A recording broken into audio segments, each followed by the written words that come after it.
Gabby, I'm back. So I had my giant chemo yesterday. I think it was the 9th out of 12 sessions. I got to the hospital at about 7:30. I left really early. I left at about 7, but I think I'm going to do that from now on because it was much less congested. Usually when I take the train in, I'll leave at about 7:30 and it's already so packed and horrible, sardine-like actually, because working from home is finished in Japan. But it was nice to sort of just get to the hospital at 7:30 and chill, and you know, I did my bloods, had my nurse check, spoke to my doctor. So I actually decided that I'm going to move back to Australia to continue my AC chemo and have my surgery there.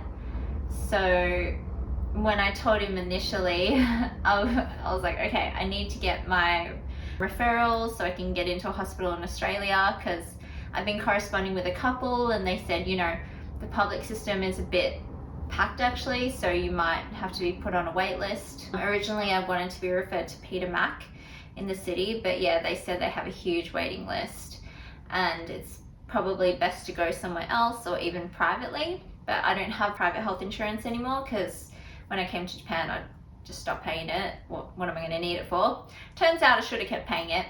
But even if you have private health in Australia, you're still going to have to pay out of pocket for chemo and rads. So I think surgery is covered, but everything else you have to pay for. I spoke to my GP and Peter Mac lady was super nice. The breast nurse support lady, she was so nice. And then she referred me, and yeah, everyone's so nice telling me what I need and you know, how long things will take. And spoke to Dr. Hayashi and I was like, usually he'll say hi and we'll go through my bloods, and he said everything was fine, and then he's like, oh, any changes? And I was like, I think he meant like with my body, but I meant with this. So I was like, well, yes, but it's pretty big. And then I told him, I said, you know, I think I want to move back to Australia. And he said, oh, okay, so you finish this chemo and then you'll do AC and that'll finish end of August, so you'll have to do surgery in September. And I said, oh, okay, cool. But I sort of want to do my AC chemo in Australia too. And he was like, oh, what? But he's like, yeah, no worries, I'll get your referral done and everything you need in English. And because originally I thought, you know, you can do it in Japanese and I'll have it translated, because I've got a guy who translates like all of our family's things. But yeah, he's like, don't worry, I'll get it done in English, but it'll take about 3 weeks. So I'll pretty much get my referral on the day of my last chemo. And then I started chemo at about 10:45. And it was a big chemo day, so I had TPH, Taxol, Perjeta, and Herceptin all together. And you know how they have to do my Taxol at half speed because I had that weird allergy attack?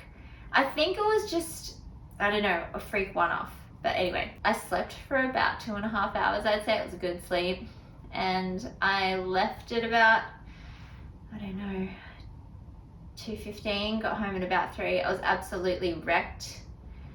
Decided to get that gong cha, it was excellent. But yeah, so from now on, documenting that move back home. Yay. Thanks, stay tuned.